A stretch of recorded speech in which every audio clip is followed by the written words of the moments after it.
시청자 여러분 안녕하십니까? 마켓 시그널 시작합니다. 이주혜입니다. 조민재입니다.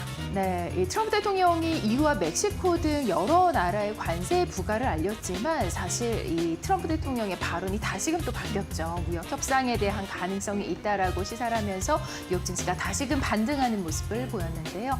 여기에다가 오늘 15일부터 시작되는 실적 시즌에 대한 기대감이 여실히 반영이 됐습니다. 네, 역시나 이번에도 마찬가지로 좀 타코 트레이드였구나, 시장의 기대를 크게 벗어나지 않았던 이런 트럼프 대통령의 발언에 시장이 좀 안도를 하는 그런 모습이었고요. 또 이 중간에 나왔던 대러시아 제재도 시장의 우려보다는 생각보다 심각하지가 않았습니다. 또 여기에 월스트리트 저널이 미국 경기에 대해서 예상보다 더 나아질 것이다 라면서 좋은 전망까지 제시를 하면서 그래도 3대 지수 반등에 성공을 해줬는데요. 지금 바로 그럼 어떻게 흘러갔는지 이 자세한 지수 상황 살펴보시죠. 자, 이 무역 협상 가능성 그리고 좀 전에 말씀드렸던 이 월스트리트 저널의 긍정적인 전망에 이 다우 지수와 나스닥 그리고 S&P 500 지수가 모두 강보합권에서 마무리가 됐습니다. 이제 CPI와 PPI 발표를 앞두고 있기 때문에 다소간의 관망세가 보였습니다. 실제로 장 초반에는 이 유럽 그리고 멕시코에 대한 주말 사이에 30% 고율 관세 부과로 인해서 이 3대 지수가 하락 출발을 했지만요. 장 중반 들어서 이 트럼프 대통령이 이 오찬 자리에서 충분히 협상에 대한 여지가 열려 있다. 일부 유럽 국가들과 대화를 나눌 가능성이 있다. 이렇게 밝히게 되면서 다시 한번 좀 매기가 돌았습니다.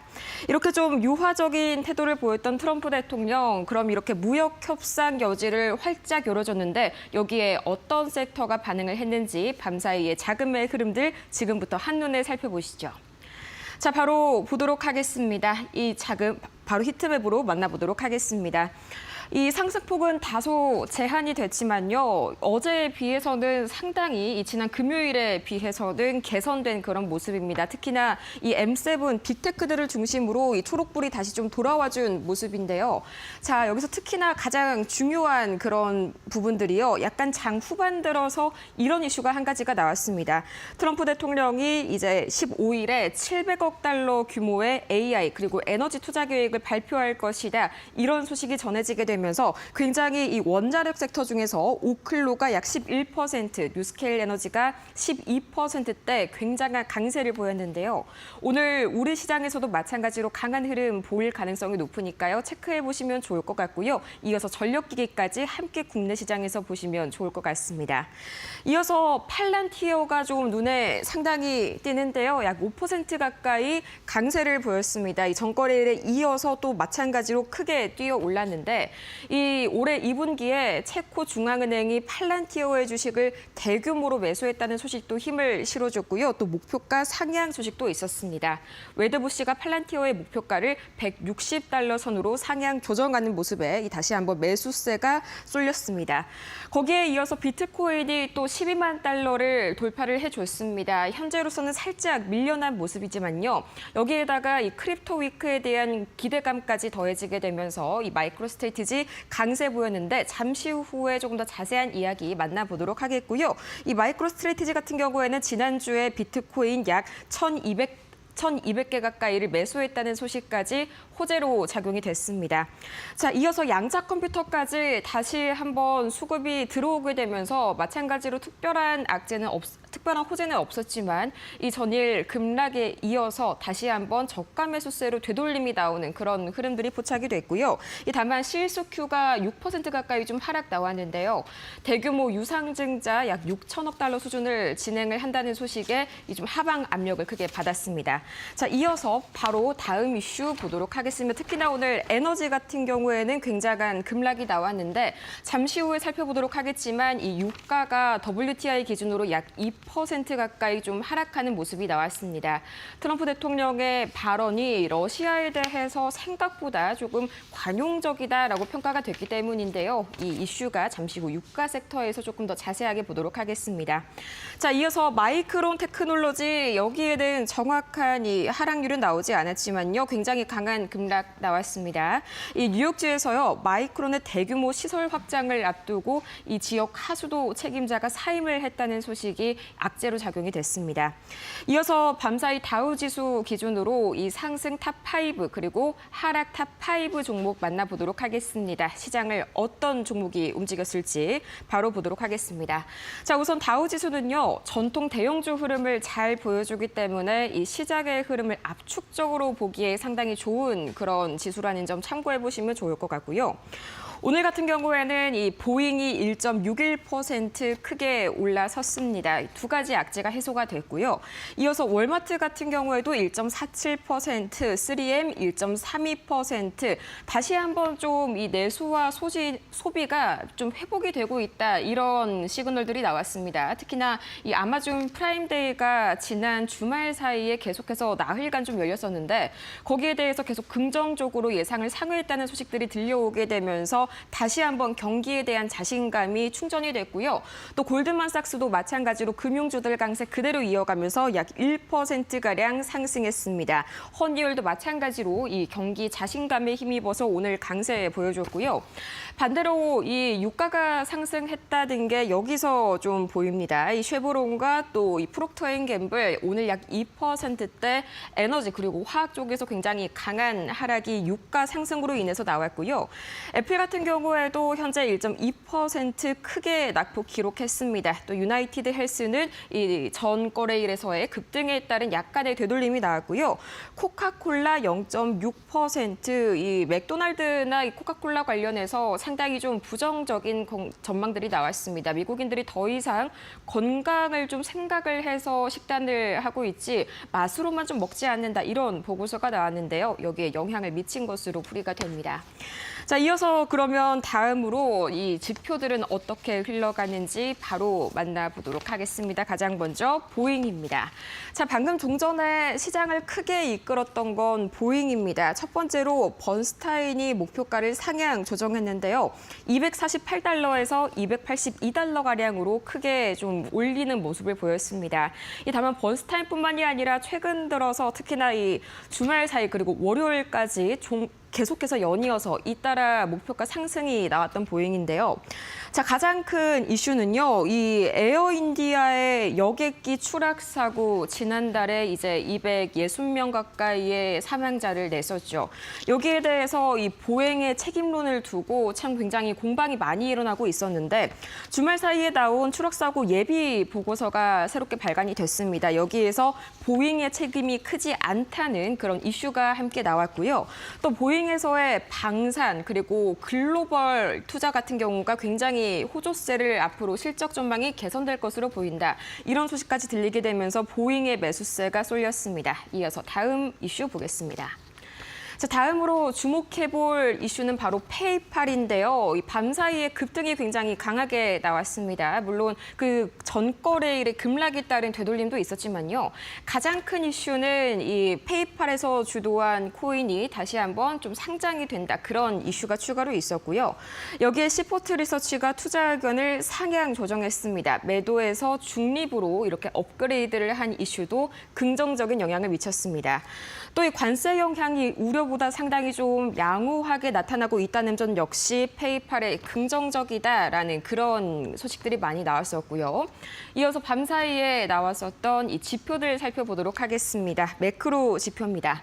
자, 가장 먼저 이 WTI 보도록 할 텐데요. 약 2%가량 하락했습니다. 사실상 이 저번 주 들어서는 계속해서 주춤주춤 상승 흐름을 보였지만 이 트럼프 대통령이 대러시아 발언을 예고를 한 이후로 또 굉장히 강세를 보였습니다. 만약에 이 러시아산 원유가 흐름이 끊기게 된다면 어떡하지, 이런 우려들이 강했는데 거기에 대해서 트럼프 대통령이 밤 사이에 이 러시아 관련 발언을 두 가지를 했습니다. 첫 번째로는 이제 50일간의 이제 협상 기간을 주겠다, 이 말이었는데 사실상 이게 시장 입장에서는 50일간의 유예 기간을 더 주겠다, 굉장히 포용적인 발언으로 해석이 되면서 바로 유가 하락이 나왔고요.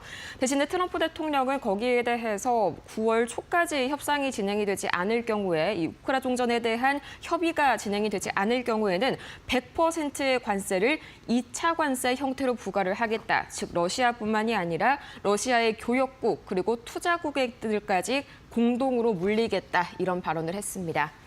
이어서 원달러 환율은요, 밤사이에 달러 인덱스가 오히려 강세를 보였음에도 불구하고 현재 이 코스피의 강한 매수세가 몰리면서 1383원선까지 올라섰습니다. 이 밤사이에 달러 인덱스가 상승한 영향에 약간의 압박을 받은 것으로 보이고요. 이어서 비트코인의 경우에는 12만 달러를 돌파를 했습니다만 또 신고가 경신을 했습니다만 이 급등에 따른 약간의 차익 실현 매물이 지금 이 시각 기준으로는 나오고 있습니다. 0.15%가량 나오고 있는데 이 12만 달러 신고가 돌파 어느새 12만 5천 달러까지 시장에서는 긍정적으로 좀 보고 있습니다. 주말 사이에 또 워낙 비트코인 가격이 급등했다 보니까 이제 비트코인 공매도 세력들이 청산을 당하게 되면서 자연스럽게 비트코인 수요가 더 늘려졌고요. 이 때문에 숏스퀴즈 현상이 발생한 것으로 보입니다. 자, 금 같은 경우에는 0.33% 달러 인덱스가 소폭 강세를 보였다고 말씀드렸는데요. 이렇게 달러 쪽으로 이 다른 안전자산 쪽으로 수요가 몰리자 금의 매력도가 살짝 떨어지는 그런 모습이 나왔고요. 자, 10년물 국채금리와 2년물 국채금리 상승세를 좀 보였습니다. 밤사이에 여러 가지 좀 이슈들이 복합적으로 나오면서 단기물 같은 경우에는 혼조세를 보였는데 결과적으로는 소폭 상승으로 마감이 됐고요. 자, 오늘의 체크 포인트는요. 역시나 6월 소비자 물가지수 우리 시각으로 9시 반에 발표가 됩니다. 이 그간의 관세 영향을 본격적으로 받아가기 시작하는 그런 첫 CPI가 될 텐데 아무래도 좀 소비자에게 전가되는데 기간이 조금 있다 보니까 이번 CPI 같은 경우에는 시장을 그렇게 뒤흔들 정도의 강한 모습이 나오지는 않을 것이다라는 전망이 굉장히 지배적이고요. 또 이 연준의 보우먼 부의장의 연설까지 한번 좀 지켜보셔야겠습니다. 이 밤 10시 15분에 현재 예정이 되어 있고요. 현재로서는 중립 기조를 좀 지키고 있는 그런 인물입니다. 자, 이렇게 해서 밤사이에 매크로 지표 이슈까지 만나봤습니다. 네, 특징주 살펴보도록 하겠습니다. 먼저 기술주부터 함께 보도록 하겠습니다.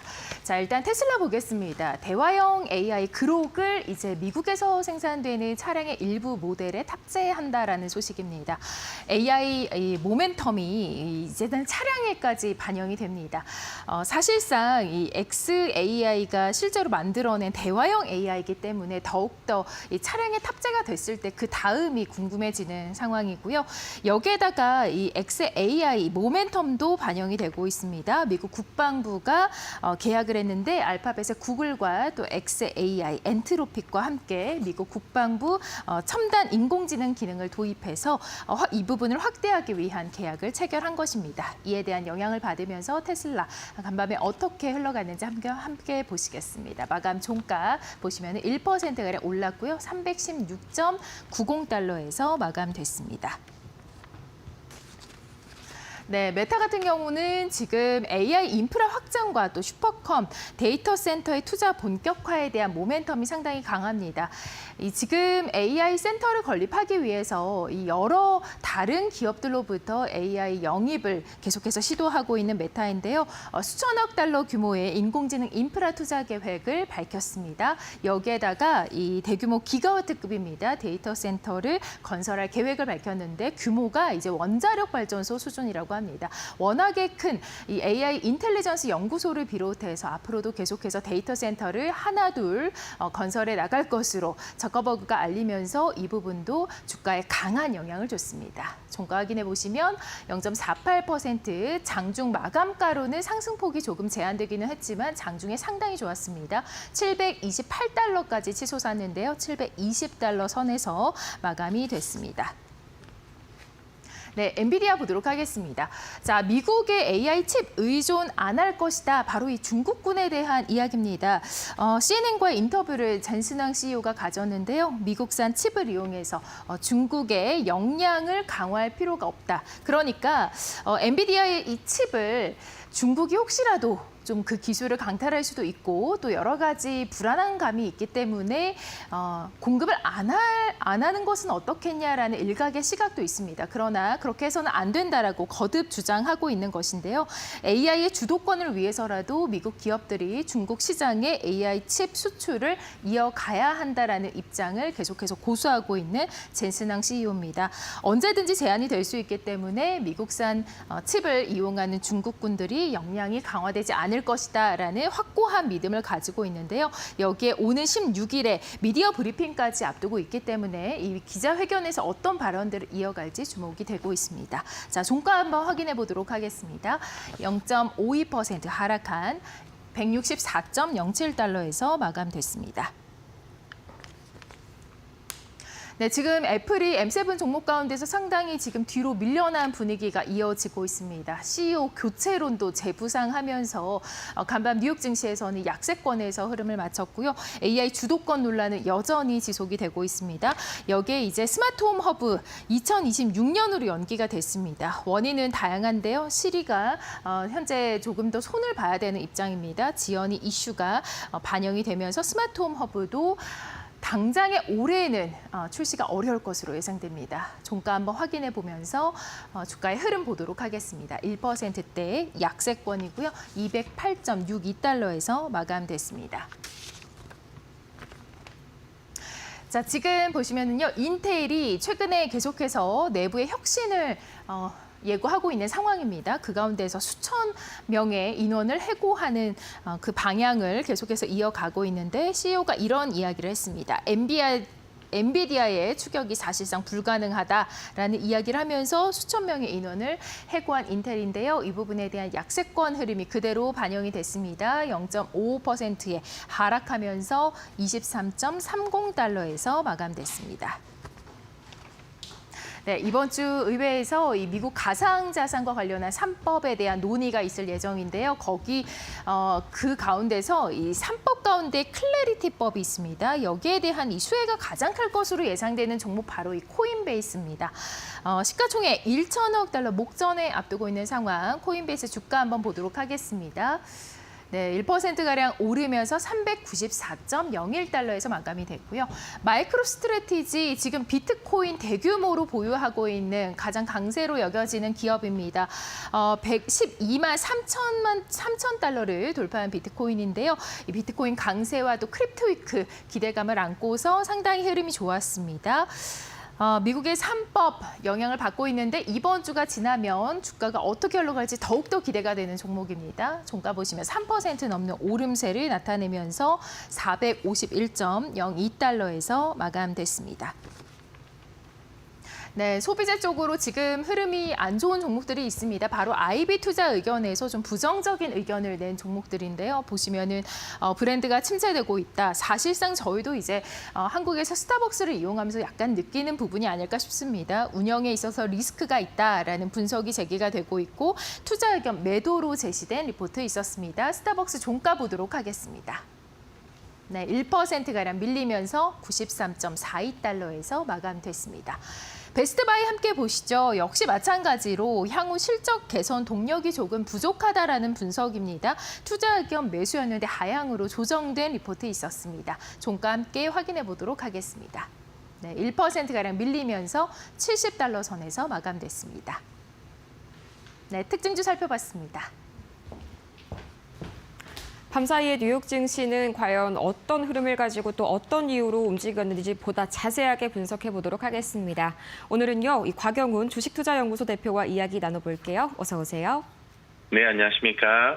네, 트럼프 대통령의 역시나 좀 이런 이유 그리고 멕시코에 대한 그런 무역 협상 관련 서한들이 타코 트레이드인 것으로 좀 판명이 났습니다. 이 때문에 시장이 안도하는 분위기가 나타났는데 여기에서 다시 한번 트럼프 대통령이 강경 발언으로 시장을 흔들 만한 가능성은 없을까요? 네, 뉴욕 증시는 트럼프 대통령의 관세 폭탄 발언으로 장 초반에는 글로벌 무역 긴장이 부각되면서 하락 출발했지만은 이후 협상 여지는 있다는 유화적 메시지가 전해지며 반등에 성공했습니다. 시장에서는 일명 이 타코 트레이드, 즉 트럼프는 결국 물러선다는 기대 심리가 저가 매수로 이어지는 전형적인 흐름을 연출한 모습입니다. 지수는 다우 나스닥이 상승했고 반면에 필라델피아 반도체 지수는 0.87% 하락하면서 업종별로 차별화된 흐름을 보였습니다. 트럼프는 러시아 제재를 명분으로 에너지 수입국의 최대 100%의 2차 관세를 예고했고 유럽엔 미국산 무기를 구매해 우크라이나에 제공할 것을 요구하는 등 무역, 군사, 외교 압박을 동시에 전개했습니다. EU와 멕시코는 즉각 반발했지만은 시장은 트럼프 특유의 협상 전략에 더 주목하며 낙폭을 만회했습니다.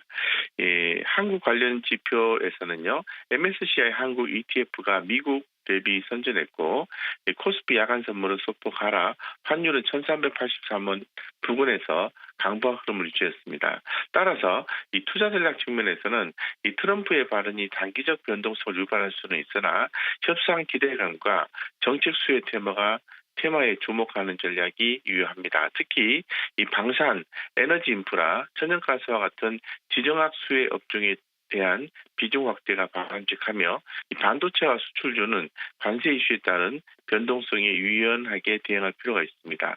또한 이 달러 강세의 구간에서는 외화 자산과 원자재 비중 조절이 중요하며 이 구리, 비철금속 등 8월 관세 이슈 전까지는 이 수급 리스크를 주의해야 한다고 말씀드리겠습니다. 네, 확실히 아직까지는 마음을 완전히 놓을 만한 구간은 아닌 것 같습니다. 내일부터 시작되는 물가지표 발표도 조금 더 촉각을 곤두세우고 봐야겠고요. 이 업종과 종목별로 봤을 때는 이전 주에 강했던 종목들이 그대로 좀 비슷하게 가는 흐름을 보였습니다만 저는 페이팔 쪽이 상당히 좀 눈에 띄더라고요. 페이팔이 급락을 뒤로하고 또 강하게 좀 반등을 해줬는데 이게 또 약간 스테이블 코인과 관련이 있는 것 같습니다. 한번 전반적으로 짚어볼까요? 네, 뉴욕 증시는 종목별 테마별로 모멘텀이 뚜렷하게 엇갈리는 모습이었습니다. 먼저 테슬라는 AI 투자 안건, 로보택시 확대, 국방부 계약 수혜 등 다수 모멘텀이 부각되면서 1% 넘는 반등에 성공했습니다. 이 캐시 우드의 대규모 매수 또 심리를 자극했죠. 하지만 리비안과 루시드 그리고 GM은 구리 관세에 따른 원가 부담으로 하락했고 이 토요타 제휴 기대감이 부각된 퀀텀스케이프는 8% 넘게 급등했습니다. 이 반도체주는 혼주세를 보였습니다. 이 엔비디아는 이 중국 이슈에도 AI 기대감이 장중 반등했으나 결국 하락 마감했고요. 이 마이크론은 메모리 가격 하락 전망에 4% 넘게 급락했습니다. 이 브로드컴은 구글 수요 기대감에 소폭 상승했습니다. 빅테크 중에서 애플이 AI 전략 미흡과 관세 부담이 하락한 반면에 알파벳, 메타는 AI 인재 확보와 투자 확대가 부각되며 강세를 보였고 아마존은 프라임데이 호재에도 기관 매물로 상승폭이 제한됐습니다. 이외에도 이 팔란티어는 이 체코 중앙은행의 지분 매입 소식과 목표가 상향에 5% 가까이 올랐고 원자력 우주 테마도 트럼프의 700억 달러 AI 에너지 투자 기대에 강세를 보였습니다. 따라서 투자 전략은 AI 생태계와 정책 수혜 업종에 대한 중기 비중 확대 전략이 유효합니다. 테슬라, 알파벳, 팔란티어 등은 기술 조정 시 분할 매수 관점으로 접근할 수 있고요. 이 반도체는 실적 눈높이에 종목별 대응이 필요합니다. 비트코인 관련주는 ETF의 수급 안정성을 기반으로 중기 상승 여력을 기대할 수 있고 에너지 우주 테마는 정책 기대감이 여전히 유효한 만큼 고변동 구간에서는 분할 접근 전략이 유효합니다. 따라서 결론적으로 AI 디지털, 에너지, 인프라 확장과 연동된 주도주는 여전히 유효하고 관세 실적 리스크에는 유연한 차별화 전략이 필요한 구간이다라고 말씀드리겠습니다. 역시나 이 AI 쪽 상승은 아직도 좀 끊이지를 않고 계속해서 상승 가도를 좀 이어가고 있는 것 같습니다.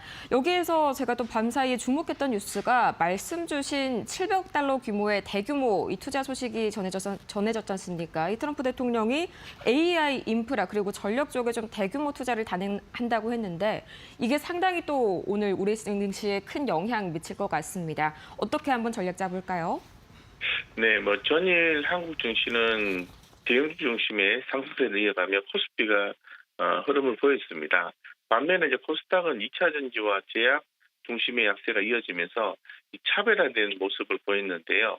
이 미국 시장에서는 트럼프의 고율 관세 사안 발송으로 장 초반 하락했지만 협상 가능성을 열었던 유화적 발언이 이어지면서 반등에 성공했죠.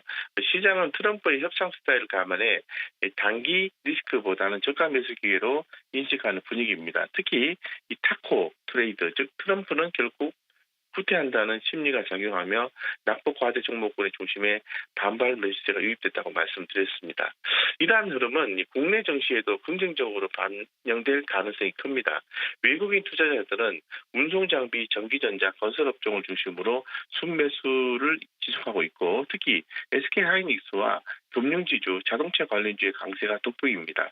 이 트럼프가 한국과의 관세 협상 타결을 언급하며 자동차 업종의 반등이 수급적으로도 이어지고 있습니다. 또한 국내 정책 기대감이 부각되고 있습니다.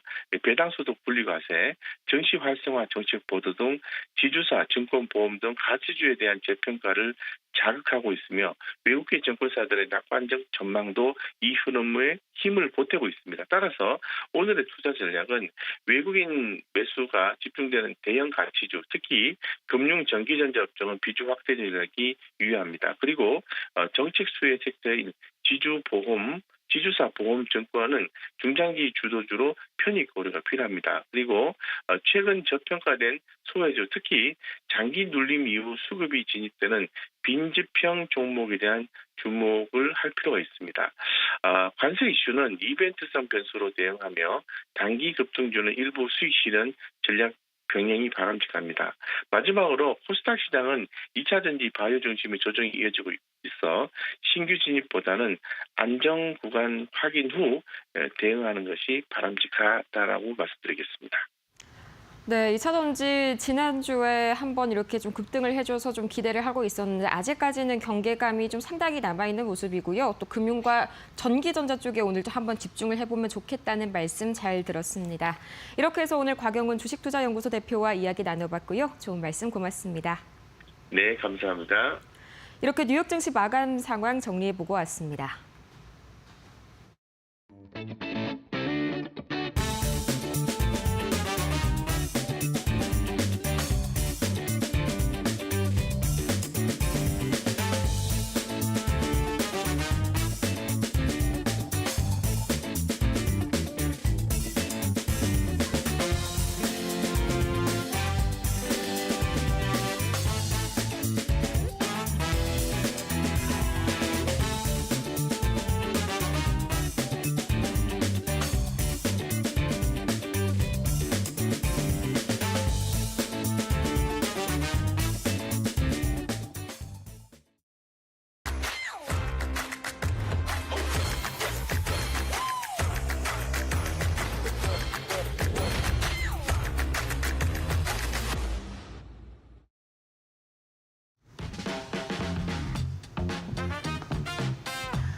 네, 머스트노 5 시작하겠습니다. 오늘도 주요 5개 이슈를 준비했습니다. 먼저 첫 번째 이슈 함께 보시죠.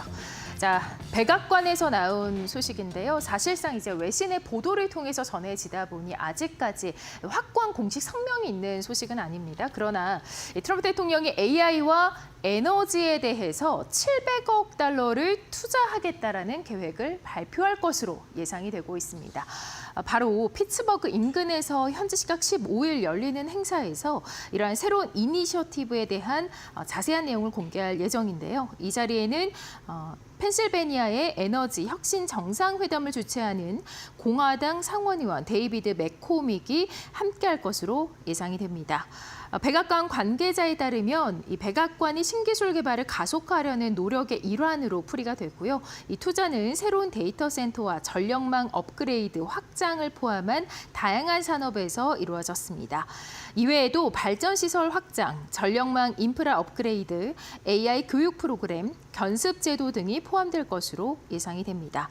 이번 서밋에는 AI와 에너지 분야 임원 약 60명이 참석할 것으로 예상이 되고 있는데 주요 참석자로는 블랙록의 레리 핑크, 팔란티어 테크놀로지스, 알렉사 카프, 또 엔트로픽의 다리오 아모데이, 엑손모빌의 데런 우즈, 쉐브론의 마이크 워스 등이 있습니다.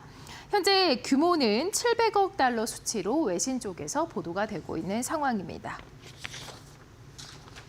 네, 트럼프 대통령이 지금 관세와 관련해서 여러 나라들에게 부과를 알렸지만 협상에 좀 난항을 겪고 있는 것으로 보입니다. 그 가운데 이 러시아 쪽에 100%의 관세를 부과할 수도 있다라고 얘기하면서 새롭게 세컨더리 제재를 이야기했습니다. 이 부분과 관련해서 나온 외신의 소식들이 있는데요. 트럼프 대통령이 우크라이나 전쟁 종식을 위한 합의가 50일 안에 이루어지지 않을 경우에 러시아에 매우 가혹한 관세를 부과하겠다고 현지 시간 14일 경고했습니다.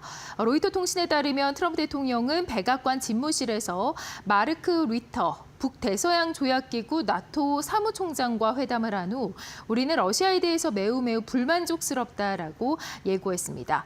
또한 관세에 대해서 약 100%에 달하는 2차 관세, 즉 세컨더리 테리프가 될 것이다라고 구체적으로 언급을 하면서 러시아 경제에 상당한 타격을 줄 수 있다라고 강조했습니다. 이에 관해서 백악관 관계자는 러시아에 100% 관세를 부과하고 러시아산 원유를 구매하는 다른 국가들의 2차 제재를 가하겠다는 뜻이라고 설명했습니다. 이날 발언은 트럼프 대통령이 지난주 예고했던 러시아 관련 중대 발표의 일환으로 보입니다. 또한 리터 사무총장과 함께 우크라이나에 대한 나토 주도 무기 공급 계획도 발표를 했는데요. 트럼프 대통령은 우크라이나에 보내지는 패트리어 방공 체계 구성에 관한 질문을 받고 배터리와 함께 전체 구성이 포함될 것이라며 아주 조만간 며칠 내로 일부 국가들이 보유한 패트리엇을 교체하고 그들이 가진 것으로 대체할 예정이라고 설명했습니다. 우크라이나에 대한 무기 공급은 나토를 통해서 이뤄집니다. 나토 동맹국들이 미국으로부터 무기를 구매한 후 우크라이나에 전달하는 방식이고요. 미국이 무기를 제공하되 비용은 나토 회원국들이 부담하게 됩니다. 한편 미국은 최대 교역국인 이 고율 관세 위협을 피하기 위해서 유화책부터 보복 대응까지 다양한 전략을 시도하고 있지만 대부분의 상처만 입은 채 성과를 보이지 못하고 있다고 월스트리트 저널은 전했습니다.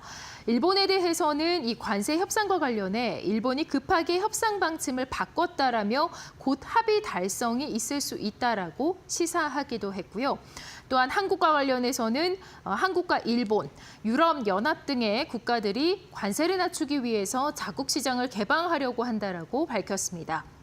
하지만 그들은 모두 자기들의 방식으로 매우 빠르게 바꾸고 있으며 한국은 협상을 타결하고 싶어 한다며 알다시피 한국은 상당한 관세를 내고 있다라고 덧붙였습니다. 다만 구체적인 협상의 진행 상황에 대해서는 설명하지 않았습니다. 한편 이 케빈 해시 미국 백악관 국가경제위원장은 이 관세 통보가 협상용인지 진짜인지를 묻는 질문에 대통령 생각에는 충분히 좋은 합의를 갖지 못하면 관세는 진짜로 부과될 것이다라고 답했습니다. 하지만 대화는 계속되고 있고 어떻게 되는지 두고 보겠다라고 밝힌 것으로 전해지고 있습니다. 네, 인공지능의 선두주자라고 할 수 있는 이 메타가 이제 인재 영입에 이어서 슈퍼컴퓨터 또 AI와 관련된 대규모 추가 계획을 발표를 한 데다 기가와트급 데이터 센터를 미국 전역에 여러 개 건설을 하겠다라고 밝혔습니다. AI 진출 또 총력을 다하는 그런 모습을 보이고 있는데요. 저커버거는 SNS 스레드에 여러 개의 대규모 데이터 센터를 건설을 하고 있고 내년에 첫 번째가 가동될 예정이라고 말했습니다. 이어서 첫 번째 데이터 센터는 프로메테우스로 2026년에 가동될 예정이라며 현재 구축 중인 데이터 센터를 기가와트급 규모의 클러스터라고 설명했습니다. 그러면서 우리는 여러 개의 더 큰 타이탄 클러스터도 건설을 하고 있다라고 전하면서 이 중 하나만으로 맨해튼의 상당 부분을 차지하는 규모라고 전하기도 했습니다. 두 번째 클러스터인 하이페리온은 앞으로 몇 년 안에 최대 5기가와트 규모로 확장이 가능하다라고도 덧붙였고요. 기가와트급은 원자력 발전소 1기가 생산하는 전력량과 맞먹는 규모의 전력 단위로 건설 중인 데이터 센터가 그 정도 전력이 필요한 만큼 대규모라는 것입니다. 현재 대부분 데이터 센터는 수백 메가와트급으로 오픈 AI와 오라클 등 일부 기술 기업들은 기가와트급 데이터 센터 개발 계획에 참여하고 있습니다. 다만 건설 중인 데이터 센터 수와 위치 등에 대해서는 언급되지 않았고요. 저커버그의 이런 대규모 데이터 센터 구축 계획은 최근 메타가 AI 인재를 대거 영입하고 있는 가운데 나왔습니다. 메타는 인간을 능가하는 AI 개발을 위한 새로운 AI 조직 메타 초지능 연구소를 설립하고 거액을 투자해서 AI의 인재들을 끌어들이고 있는 모습입니다. 네, 이어서 다음 소식 보도록 하겠습니다. 자, 테슬라가 다음 주부터 미국 내에서 생산되는 차량의 일부 모델에 인공지능 대화형 그록을 탑재할 예정이라고 밝혔습니다. 사실상 처음이라고 할 수 있기 때문에 사람들의 이 주목이 더욱더 끌리고 있는 상황이고요. 그록을 탑재한다라고 밝힌 시각과 시기는 사실상 앞으로에 대한 향후 발전 가능성에 대해서 제시를 한 것과 다름이 없다라는 분석인데요. 그록은 일론 머스크 CEO의 생성형 AI 스타트업 xAI가 개발한 대화형 인공지능으로 테슬라 차량에 적용되는 것은 이번이 처음입니다. 테슬라는 미국에서 판매되는 테슬라 차량 일부 모델에 다음 주부터 그록 AI 챗봇을 탑재하겠다라고 밝혔는데요. 그록 AI에 접근을 하려면 테슬라 차량에서 설정의 소프트웨어, 추가 차량 정보로 이동을 해서 시스템, 하드웨어 성능을 설정하면 됩니다. 테슬라 AI 모델은 사용자와의 상호작용만으로 제한되며 내비게이션이나 온도 조절 등 차량 자체에는 접근이 허용되지 않습니다. 이와 관련해서 테슬라는 그록은 이 자동차용 AI 비서로 차량 운전이 훨씬 더 편리해질 것이다라고 이야기했습니다. 다만 이 그록 접속에는 몇 가지 제약이 있는 것으로 전해지고 있는데요. AMD 라이젠 기반의 인포테인먼트 시스템에만 적용이 되고 구형 인텔 버전은 성능 제약으로 접근이 어려운 것으로 전해지고 있습니다.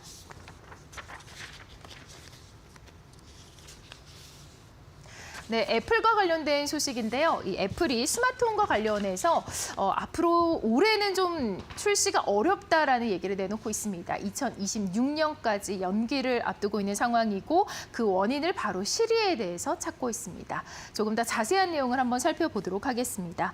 자, 애플은 외신 등 블룸버그, 맥루머스 등 복수 현지 IT 전문 업체들에 따르면 스마트홈 허브의 출시 일정이 기존 2025년 상반기에서 최소 1년가량 밀려날 것으로 추정됩니다. 특히 블룸버그는 해당 제품이 기본적으로 음성 명령 기반으로 작동하도록 설계가 됐고 이를 실현하기 위해서 앱 인텐트, 차세대 버전이 아직까지 준비가 되지 않았다라고 지적을 하고 있는데요. 시리 역시 iOS 18.4에 도입될 예정이었지만 품질 우려로 18.5로 연기가 됐고 이후 애플은 시리 기능 전체를 내년으로 미뤘습니다. 이로 인해서 허브 출시도 연쇄적으로 영향을 받은 것으로 보입니다. 유출된 정보에 따르면 스마트홈 허브 같은 경우는 6.7인치의 크기의 정사각형 디스플레이를 중심으로 해서 카메라와 A18 칩을 탑재하며 홈 OS라는 새로운 운영체제에서 구동될 예정이었는데요. 사용자들은 이를 통해서 페이스타임 영상통화와 애플 기기 중심의 스마트홈 제어, 또 대시보드 기능을 모두 통합해 활용할 수 있으며 벽에 고정을 하거나 독립 거치하는 방식으로도 사용할 수 있게끔 설계가 됐습니다. 일부 모델에는 애플이 독자로 개발한 홈 보안 카메라 기능까지 포함될 것으로 예측이 나오고 있습니다. 스마트홈 시장의 중심축이 되는 허브를 잡기 위한 애플의 도전은 계속되고 있고요. 그러나 이 핵심 소프트웨어의 완성도 문제라던가 조직 구조 변화라는 이 이중의 장애물이 넘지 못하면서 어려움을 겪고 있는 모습이 나타나고 있습니다. 네, 머스노5 살펴봤습니다.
안녕하세요. 메디토크 신섭입니다. 오늘의 첫 번째 주제는 케빈 해시 트럼프에게 파월 해임 권한이 있다. 자, 지금 파월의 거치가 최대의 정치적, 뭐 경제적, 증시 변수로 떠오르고 있습니다. 지금 도이치방크에서는 만약에 파월이 뭐 해임을 당하던 사임을 하던 뭐 그림자 연준 의장을 임명해가지고 허수아비가 되던 어쨌든 그 경우의 수 중에 최악의 경우, 물러날 경우에 달러 가치가 순식간에 4% 폭락한다는 지금 보고서를 내놨습니다. 그리고 채권 금리는 급등하고요. 그러니까 채권 가격이 떨어진다는 얘기죠. 그러니까 지금 이게 다 이해관계에서 생각해 볼 필요가 있는데 FAHA 연방주택 청장 필불트 청장이 계속해서 저격을 하고 있잖아요. 근데 그분은 주택 청장이죠. 주택이 잘 팔려야 되잖아요. 그러니까 모기지 금리가 낮아야 많은 사람들이 모기지 금리 낮은 것을 빌려가지고 주택을 많이 산단 말이에요. 그래서 자기의 성과가 좋아지죠. 연방주택 청장이니까요. 그러니까 금리가 내려야지 자기한테 유리합니다. 뭐 굳이 그게 아니더라도 원래 트럼프를 굉장히 지지를 하면서 지원 사격하기 때문에 잘 보이려고 하는 것도 있겠죠. 근데 어쨌든 경제적 이해관계에서만 따져보면 그 지위가 그 어떤 행동의 결과를 낳는 원인이 되고 있다. 자, 트럼프는 뭔가요, 지금? 대규모 감세 법안 통과시켰잖아요. 멋있게 불꽃놀이 하면서. 근데 이제 그 부채를 엄청나게 떠안았단 말이에요. 뭐 세계 2차 대전이나 1차 대전 같은 전쟁을 제외하고는 극히 이례적으로 상당히 높은 GDP 대비 부채 비율 6.5%가 넘죠, 지금. 거기서 이제 1년에 1%씩 낮춰서 GDP 대비 부채 비율을 3% 이하로 떨어뜨리고 퇴임한다는 목표를 세우고 있다고 했죠. 그러니까 이 엄청난, 물론 캐시우드가 말한 대로 AI의 어떤 성장성이 탁월해서 GDP의 그 성장률을 극히 끌어올려서 GDP 대비 부채 비율을 낮추는 거, 그걸 노력을 하는 것은 지금 똑같이 진행되는데 그 와중에 연방준비제도 이사회가 금리를 낮춰주면은 부채 금액이 낮아지니까 트럼프 입장에서는 수월할 수 있죠. 근데 그걸 안 낮춰주는 거죠. 그러니까 트럼프 입장에서는 금리 인하를 하는 게 지금 엄청나게 막대한 부채 금액을 깎는 효과가 있기 때문에 그걸 원하는 것이고. 그럼 이제 파월은 뭡니까? 연방준비제도 이사회 의장이잖아요. 근데 이 의장은 두 가지 이 책무가 법에 명시되어 있습니다. 그 최대 고용과 물가 안정에 대한 부분이죠. 근데 그걸 달성하기 위해서 두 마리 토끼를 잡기 위해서 금리 인하냐 동결이나 인상이냐를 결정하는 건데 파월 입장에서는 신중할 수밖에 없는 것이죠. 그리고 지금 아까 전에 연방주택 청장이라던가 트럼프 대통령은 금리를 인하하는 것이 유리하죠. 경제적인 부분에서. 근데 이 지금 금리를 인하면 그냥 단순히 생각하기에 우리가 금리를 인하하면 주가가 오르겠네 이렇게 생각해요. 왜냐하면 공식대로 머리에 박혀 있으니까. 금리를 인하하면 은행에서 돈이 많이 싼 금리로 그 돈을 빌리니까 시중에 많이 돈이 풀려가지고 돈 때문에 경제가 좋아진다. 주식시장에 오른다. 그 돈이 들어간다. 이거잖아요.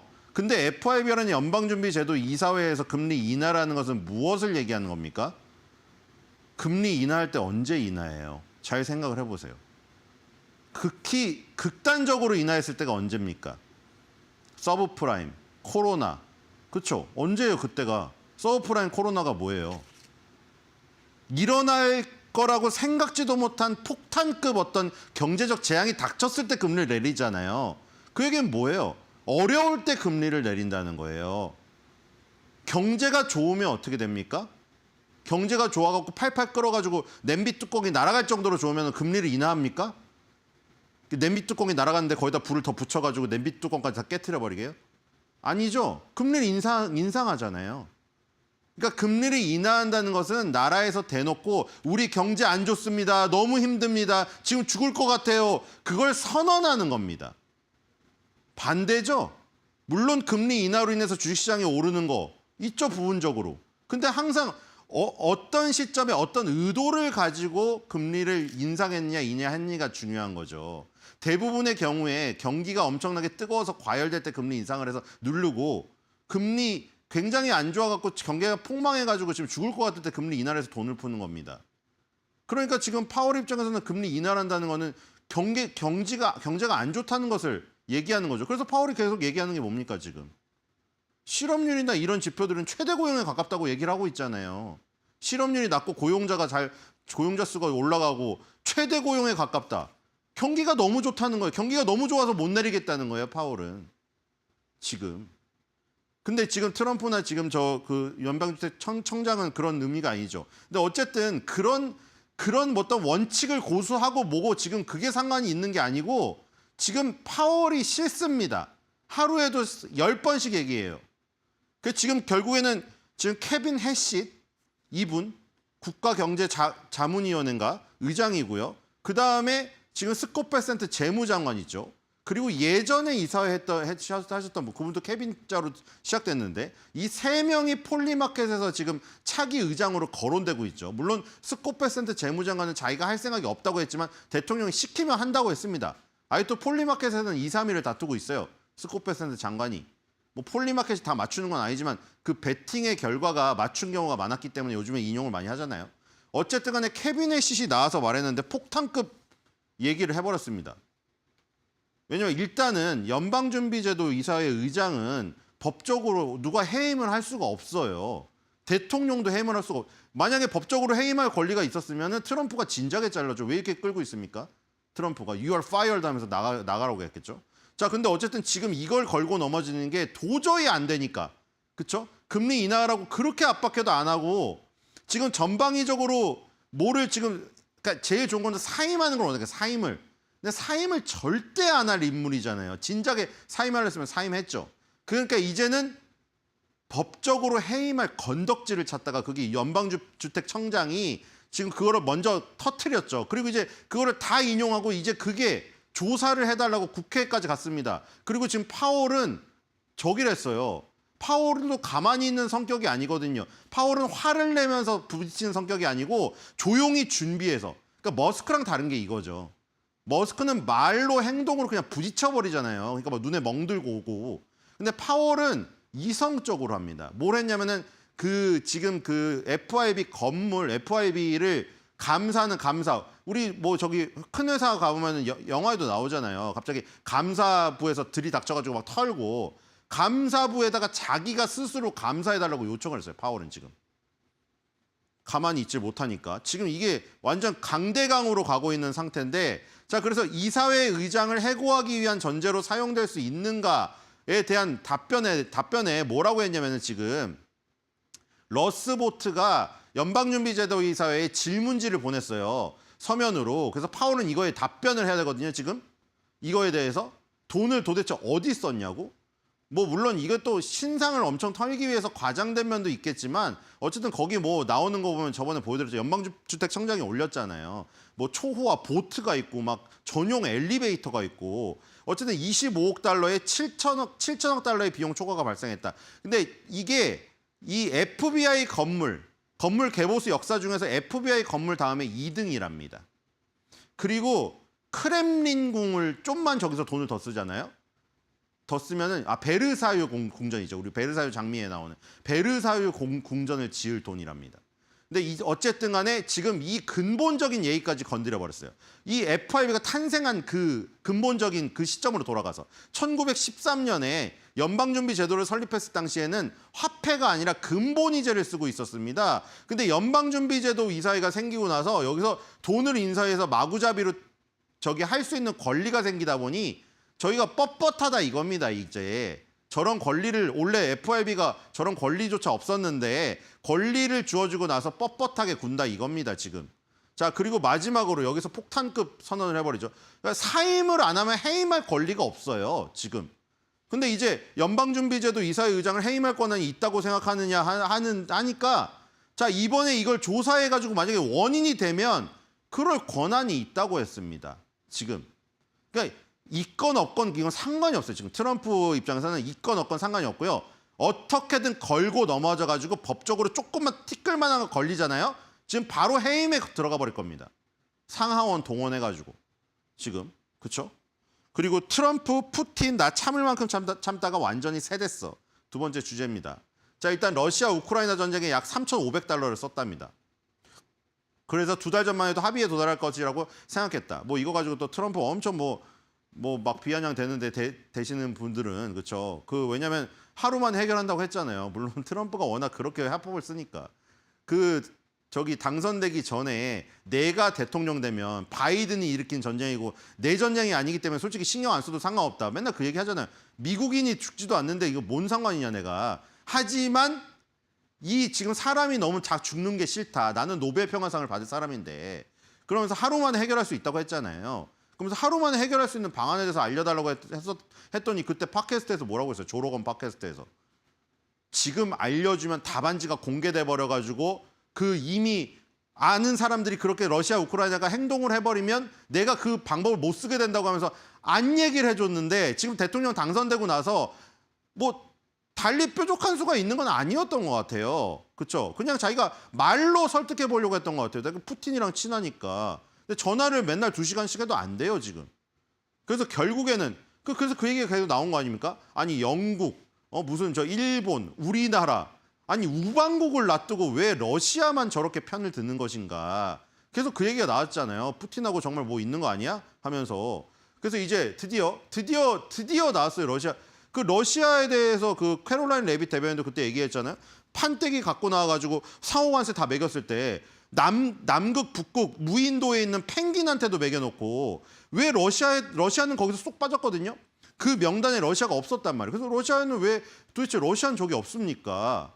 뭐 후진국도 다 했으면서 그때 무슨 얘기를 했죠? 아 러시아는 지금 어차피 지금 우리가 관세 매겨봐야 아무 의미가 없다. 이미 예전부터 제재를 많이 가해놔가지고 할 게 없다고 그렇게 넘어갔어요. 근데 지금 할 게 있잖아요. 지금 보니까. 자, 50일 내에 만약에 합의에 이르지 못할 경우에는 2차 관세도 부과하겠다. 이게 무슨 얘기냐면은 일단 관세율은 100% 정도 부과할 거라고 합니다. 근데 우리가 중국에서 봤잖아요. 일단 145%를 때리고 물론 여기는 펜타닐 관세가 없기 때문에 러시아는. 그게 빠져서 그런데 러시아나 중국이랑 똑같아요. 100%대 관세를 던진 다음에 그다음에 원하는 것을 끌어내려고 지금 하는 건데 이게 먹힐지 모르겠어요. 그다음에 2차 관세는 뭐냐면 이제 중국이 러시아 거를 많이 사주고 있으니 석유 같은 거를 그러면 이제 중국에 넘어가는 그 국가까지 다 매겨버리겠다는 거지. 이것도 여기서도 보면은 또 중국을 커버치고 있습니다. 지금. 그렇죠? 베트남하고 협상에서도 그랬고 러시아에 대한 얘기에서도 그렇고 지금 다 중국이 문제예요. 중국이. 지금 어쨌든 중국을 지금 막고 싶은데 러시아가 여기 끼어든 거죠. 어쨌든 뭐 러시아가 이거에 눈 하나 깜빡할 것 같진 않은데 그렇죠? 아 중국 말고 또 다른 데 찾으면 되지 않습니까? 그러면. 어쨌든 간에 우리는 지금 지난달에만 250억 달러를 벌었다. 관세로. 자 여기서 또 나오죠. 연방준비제도 이사회의 한 인사가 끔찍한 짓을 저지르고 있는데도 우리는 돈을 열심히 벌고 있다. 우리는 정말 잘하고 있다. 이런 얘기를 하고 있습니다. 자 그리고 연방주택청장 필 불트가 계속해서 지원 사격 해주는데 트럼프도 한마디 거들어줘야죠. 자 금리를 낮추면 얼마나 좋냐. 내 부채 금액도 깎아주고 이제 주택을 쉽게 여러분들은 사실 수 있다. 그렇죠? 모기지 금리도 낮아지니까. 정리하면 이렇게 됩니다. 50일 이내에 협상이 이루어지지 않으면 러시아에 대한 심각한 관세를 부과하겠다. 아까 100% 정도 될 것이라고 얘기를 했어요. 그다음에 러시아의 2차 관세 부과 위협했다. 2차 관세까지. 그러니까 러시아가 수출을 하는 동맹국에까지 관세를 매기겠다 이거죠. 자 그리고 러시아의 푸틴에게 굉장히 실망했다고 얘기를 했고요. 그리고 아까 전에 그 자리가 무슨 자리였냐면 나토 수장. 저번에 나토 그 회의 있었을 때 이 트럼프 보고 아빠 같다고 해서 뭐 데디 막 이 노래 백악관에서 올렸잖아요. 그래서 막 아빠라고 해서 또 아부했다고 난리가 났던 그 나토 그 수장이 백악관에 왔어요. 그래서 이제 우크라이나에 무기를 보내기로 합의했다. 그러니까 참다 못해 이제 하는 거예요. 패트리어트 미사일은 공격을 못 해요. 미사일이 날라와야 그걸 막는 거예요. 근데 이제 공격용 무기까지 이제 줄 수 있다고 했습니다. 왜냐면 러시아가 계속 이렇게 나오니까. 자, 미사일이 키이우에 들어가서 죽이는 것은 말뿐이다. 우크라이나는 나토로부터 군사 장비를 갖고 갈 것이다. 어제 나토 수장이 그리고 만약에 미국이 나토를 통해서 군사 장비를 뭐 주고 이런 것들은 다 나토에서 돈을 내겠다 이렇게 얘기를 했습니다. 자, 그리고 우크라이나 전쟁에서 많은 사망자가 발생할 것이다. 그러면서 2차 관세가 매우 강력할 것이다. 이렇게 얘기를 했습니다. 자, 그리고 필 불트 의장이죠. 또 계속 올리고 있죠. 자, 제롬 파월이 사임을 고려하고 있다는 보도가 나왔어요. 물론 제롬 파월은 사임을 한다고 얘기한 적이 없습니다. 이런 보도가 나왔는데 그 보도에 대해서 어떻게 생각하냐고 했습니다.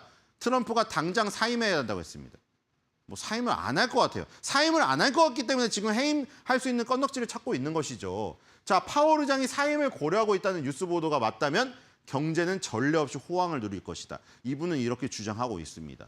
금리를 내릴 비둘기파 의장이 앉아서 금리를 빨리 내려서 모기지 금리를 낮춰야 내가 연방주택 청장으로 앉아있는데 주택이 잘 팔려서 기존 주택 판매, 장전주택 판매 수치들 좋게 나오니까 내 업적이 되겠지. 이런 겁니다. 자, 그다음에 이분은 이제 아예 설계도까지 도면까지 올렸습니다.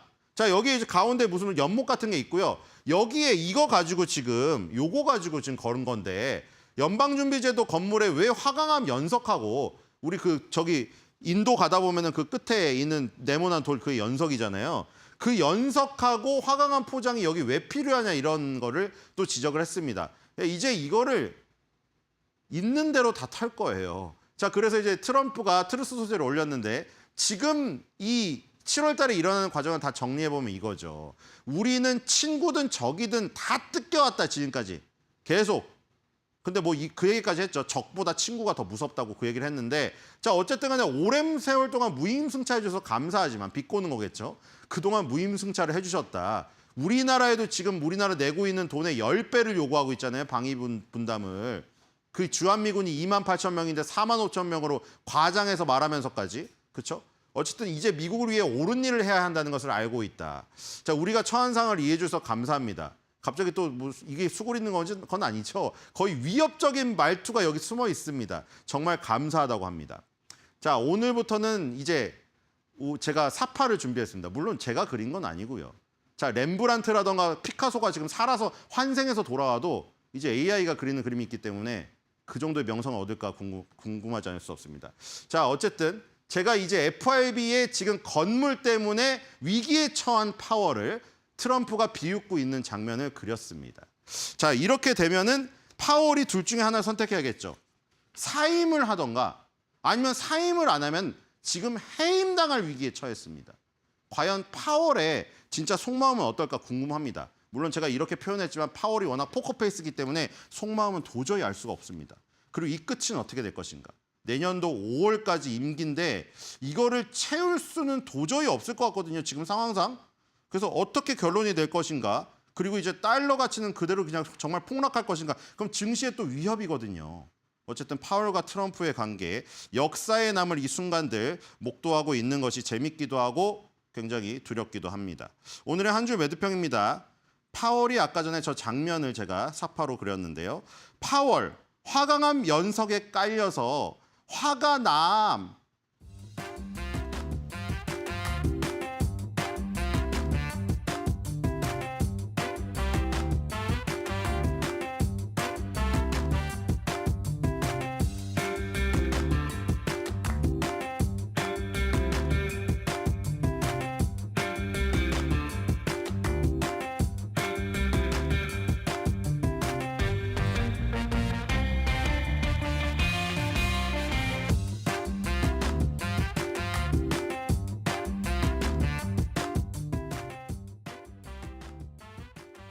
밤사이에 뉴욕 증시에서 있었던 일, 과연 우리 시장에는 어떤 영향을 미칠까요? 지금 바로 저와 함께 보도록 하겠습니다.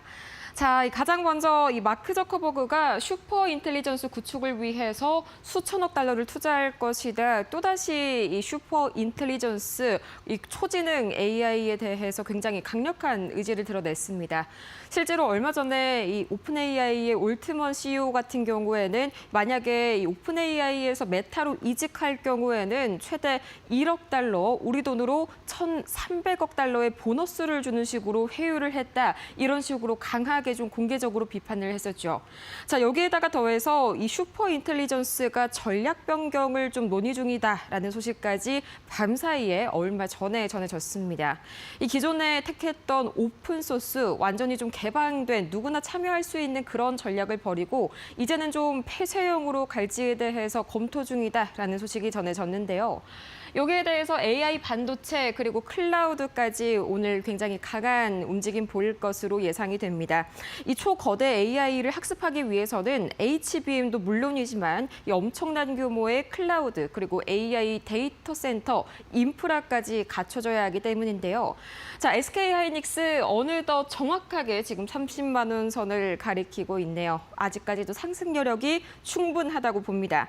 자, SK하이닉스 같은 경우에는요, 이 증권 증권가에서 계속해서 이 목표 주가 상향 소식이 끊임없이 들려오고 있는데 간단하게 보자면 현재 신한이 38만 원 선이고요. 또 LS증권이 36만 원, 삼성증권과 KB증권은 34만 원을 제시를 했습니다. 또 여기에 굉장히 매력적인 부분이요. 이렇게나 많이 현재 올라가 있는 상황인데 시가총액은 아직 삼성전자에 비해서 60%에 그치지 않습니다. 굉장히 저평가, 실적에 대비해서는 밸류가 낮다는 그런 전망들에 다시 한번 힘이 실리고 있고요. SK하이닉스 주가 오늘 다시 한번 체크해 보시면 좋을 것 같습니다. 이어서 다음 소식 보도록 하겠습니다. 이 AI 데이터 센터 인프라 관련 소식에서 이어져서 이 뉴욕 증시에서 정책 관련 모멘텀이 하나 나왔습니다. 트럼프 대통령이 700억 달러 규모의 AI 그리고 에너지 관련해서 투자 계획을 발표할 예정이다라는 소식이 전해졌는데요. 자, 이 정도의 거액의 투자 어디에 활용이 될 예정이냐 아직 정확하게 나온 건 아닙니다만 이 외신 보도에 따르면요. 새롭게 데이터 센터를 건설을 하고 또 거기에 따른 발전 시설 그리고 전력망 인프라까지 확충을 하겠다라고 소식을 전해왔습니다. 내용상으로만 봤을 때는 이 전력망 자체에 대한 이슈가 상당히 좀 크게 두드러지는데요. 자, 보시면 원자력 발전 밤 사이에 오클로 같은 경우에는 11% 급등 보이는 등 뉴욕 증시에서도 강세 보였고요. 오늘 우리 시장에서도 체크 반드시 하셔야겠습니다. 또 같이 가는 이슈가 전력망 이슈 논의를 함께 해봐야 할 텐데요. 이 효성중공업이 상당히 눈에 띕니다. 자, 효성중공업 드디어 황제주 반열에 4번째로 우리 역사상으로는 등극을 해줬습니다. 아직까지도 마찬가지로 이 증권가에서는 이렇게 상승한 현재까지의 흐름에도 불구하고 추가적인 여력이 충분하다라고 그렇게 보고 있는데요. 자, 우선 2분기에 아직까지 실적 발표를 하지 않았죠. 여기에서 깜짝 실적, 어닝 서프라이즈를 할 것이다라는 게 이 증권사 전망에서 상당히 지배적이고요. 자, 올해 5월부터 바로 어제까지 약 2달 반이라는 시간밖에 걸리지가 않았는데 약 이때 당시 주가가 100% 이상 급등을 해왔습니다. 이렇게까지 주가가 고공행진을 하는 이유가요. 이 수주 잔액이 어마어마합니다. 10조 원인데요. 3년치 일감을 이미 확보한 상태입니다. 그 이유는 바로 초고압 변압기에 달려 있습니다. 이 효성중공업만의 독보적인 초고압 변압기를 중심으로 앞으로도 계속해서 상승 가도를 달려갈 것이라고 예상이 되니까요. 오늘 한번 체크해 보시면 좋을 것 같습니다. 이어서 마지막 이슈 보도록 하겠습니다. 비트코인 계속해서 말씀을 드렸기 때문에 오늘은 조금 다른 테마를 골라볼까 했지만 여전히 호재가 만발한 비트코인입니다. 이 사상 처음으로 12만 달러, 우리 시각으로는 어제 오후장쯤에 소식이 전해졌었습니다. 단기적인 이슈를 한번 체크를 해보자면요. 크게 두 가지가 있습니다. 가장 먼저 이 주말 사이에도 공매도 세력들이 상당히 많이 청산이 됐습니다. 이 역시 급등에 따라서 자연스럽게 비트코인 수요가 늘면서 생긴 현상이고요. 거기에 크립토 위크 현재 진행 중입니다. 여기에 대한 기대감 슬슬 추가적으로 반영이 되고 있습니다. 또 이 중장기적으로는 최근 들어서 이 비트코인을 미국에서요, 이 모기지 담보로 인정할 수 있게 좀 한번 추진을 해보자 이런 논의들까지 좀 솔솔 나오고 있는데 여기에 비트코인 채굴 기업들이 요즘에는요, 이 AI 데이터 센터 쪽으로 사업을 확장시키고 있습니다. 비트코인의 상승과 더불어서 이 AI 인프라까지 같이 상승 가도로 맞물려서 가는 흐름 나오고 있다는 점 오늘 앞서서 만나본 두 가지 이슈와 함께 체크를 해보시면 좋을 것 같고요. 오늘 우리 시장에서는 위지투와 우리기술투자 그리고 카카오뱅크 한국정보인증까지 한번 흐름 체크해 보시면 좋을 것 같습니다. 긍정적인 전망들 현재 관측이 되고 있습니다. 이렇게 해서 세 가지 이슈 만나봤습니다.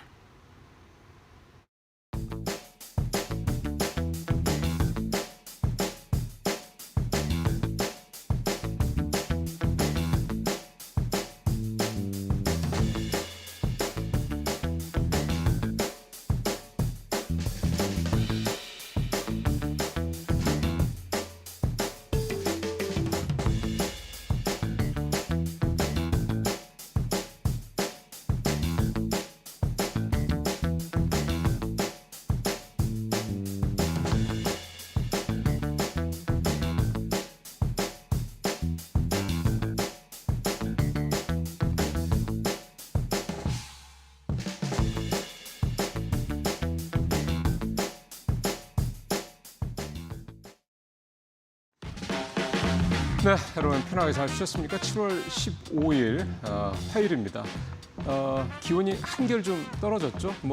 습도도 그렇게 높지 않은 것 같습니다. 비가 오니까 좀 그런 부분이 있습니다. 자, 오늘 이데일리 신문에 어떤 기사들 나왔는지 오늘도 이데일리 신문의 증권면 중심으로 기사를 좀 준비를 해봤습니다. 첫 번째, 어제 전해드린 바가 있었죠. JP모건이 코스피 5,000P 간다 이런 얘기를 했었는데 다른 데서 4,000 간다. 이렇게 얘기들 나오는 데들 많이 있습니다. 골드만삭스도 그렇고, 그러니까 지수를 얘기하는 데들이 아무래도 좀 뭐랄까 좀 눈에 탁 들어오죠. 그러다 보니까 이제 JP모건 5,000P 이렇게 이제 이걸 제목으로들 많이 뽑는데요. 최근에 보면 골드만삭스, JP모건, CLSA, 맥쿼리 등등등 주요 IB들이요. 저도 사실은 문득 그런 생각이 들더라고요. 이렇게 얘네들이 이렇게 거의 본물 터지듯이 한국 코스피에 대해서 계속 상승한다라는 리포트를 비슷한 시기에 동시다발적으로 낸 적이 있었나? 하여간 제 기억으로는 그렇게 기억이 나질 않더군요. 그러니까 그게 참 이례적인 현상들이 좀 최근에 나타나고 있다 이렇게 좀 볼 수가 있겠습니다. JP모건도 그렇고 대부분의 글로벌 IB들이 공통적으로 한국 코스피가 잘 갈 거라고 기대하는 전망하는 근거는 다 똑같죠. 한국의 이제 지배구조 개선 문제, 자본시장 제도 개선 문제. 등등등 이런 문제들이 거의 동시다발적으로 하나하나 해결이 될 것이다라는 거에 좀 몰려 있는 겁니다. 특히 얘네들은 일본에서 한번 표현이 조금 좀 그렇긴 합니다만 재미를 봤죠. 일본이 최근 2, 3년 사이에 소위 말하는 밸류업 정책이 먹혀 들어가면서 일본 증시가 엄청나게 많이 올랐습니다. 잘 아시는 것처럼. 그렇기 때문에 이제 요게 한국에서도 그대로 또는 그 이상으로 한판 벌어질 수 있겠구나. 더군다나 한국 시장은 일본 증시보다 더 많이 떨어졌었잖아. 그러니까 이런 인식을 좀 가지고 시장을 좀 바라보는 건데요. 이렇게 글로벌 IB들 얘기를 굳이 말씀을 드리는 이유는 이제 우리가 사실 최근 2, 3년 사이에 서학개미들이 굉장히 크게 늘었지 않습니까? 국내 시장, 그러니까 국장은 빠져나가는 게 탈출이 지능순이다 이런 굉장히 모욕적인 표현이 나왔을 정도로 국내 증시에 대한 이런 엄청난 그런 어떤 폄훼 이런 것들이 좀 심했던 겁니다. 그럴 만한 이유도 당연히 있었고요. 근데 그게 지금 완전히 뒤바뀐 상황이다 보니까 표에서 좀 보시는 것처럼 해외로 나왔던 자금 또는 해외로 나갈 자금들이 국내로 좀 들어오고 있는 상황이다 이렇게 말씀드릴 수가 있는 겁니다. 이 공모펀드 자금 추이인데요. 왼쪽에 주식형 펀드, 그다음에 오른쪽에 주식형 ETF 상품들 좀 보십시오. 지난 7월 4일부터 7월 11일 사이에 불과 한 일주일 사이죠. 금액이 늘어나는 것들이 좀 눈에 보입니다. 이 주식형 펀드 같은 경우는 그다지 크게 늘어나지는 않고 있는데요. 주식형 ETF 같은 경우는 확실히 두드러진 그런 차이가 좀 나타납니다. 오른쪽으로 가셔서 주식형 ETF 보시면 국내에 7월 4일 날 40.71, 그러니까 40조 7천억 정도 되는 거죠. 이게 일주일 사이에 41조 한 2천억 가까이, 한 5천억 정도 늘어난 거죠. 반면에 해외는 좀 줄었습니다. 그러니까 결국 이게 뭐냐면 아직 지금 전체적으로 해외 자금이 해외 ETF에 들어간 자금만 38조, 해외 펀드에 들어간 자금만 18조니까 대략 한 7조 정도 되는 거죠. 이게 이제 해외일 테면 주식이라든가 ETF로 나가 있는 돈인데 이게 전체가 다 한국으로 들어오는 게 꼭 좋은 건 아닙니다. 이 기본적으로 투자가 밸런스가 필요하기 때문에 국내도 어느 정도, 해외도 어느 정도 이게 좀 밸런스가 좀 어느 정도 갖추는 게 중요한데요. 과거에는 이게 완전히 차이가 좀 너무 심했죠.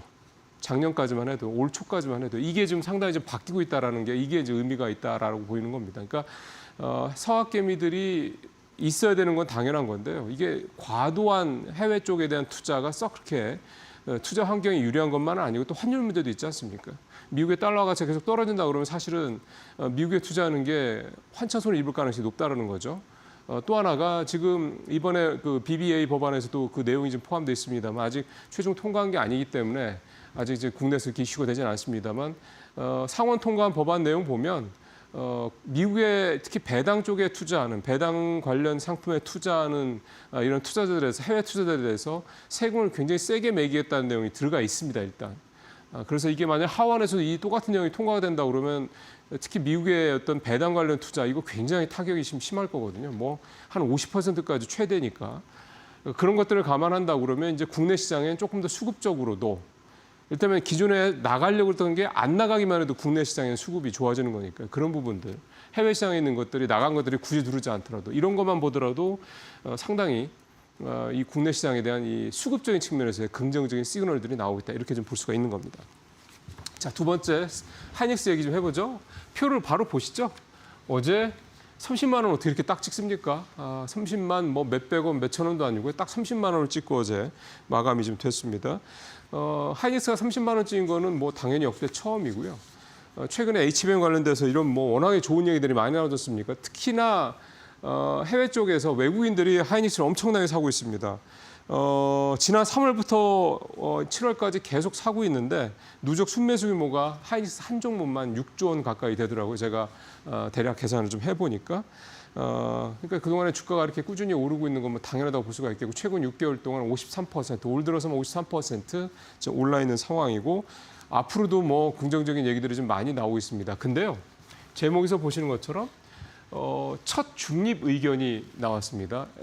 미래에셋증권에서 리포트가 나온 건데 국내 시장에서는 매도 리포트라고 딱 찍혀서 나온 게 거의 없기 때문에 중립이라고 투자 의견이 하향되면 보통 매도 리포트로 해석을 합니다. 그러니까 미래에셋증권의 이 중립 의견 리포트는 하이닉스 많이 올라서 팔아요 이런 의미가 되는 거죠.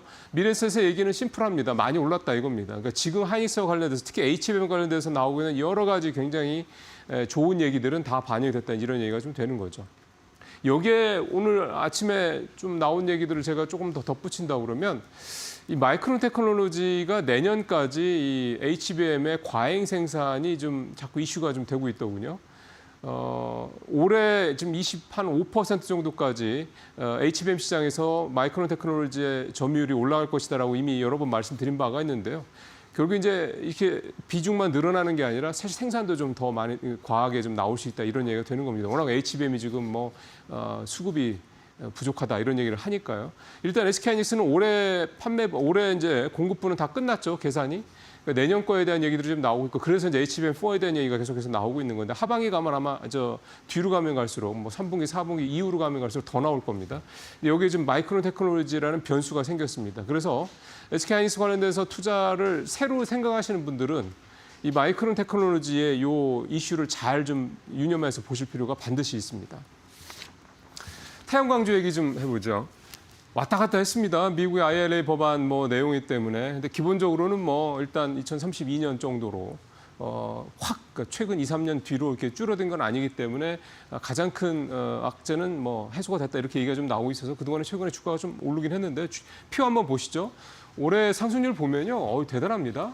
HD 현대솔루션 117%, 한화솔루션도 115%, SK 이터너스도 82%, 오시아홀딩스가 조금 약하죠? 52%. 저거는 또 태양광주 생각하시는 분들한테는 또 좋은 또 투자 포인트가 될 것 같긴 합니다만 어쨌든 저렇습니다.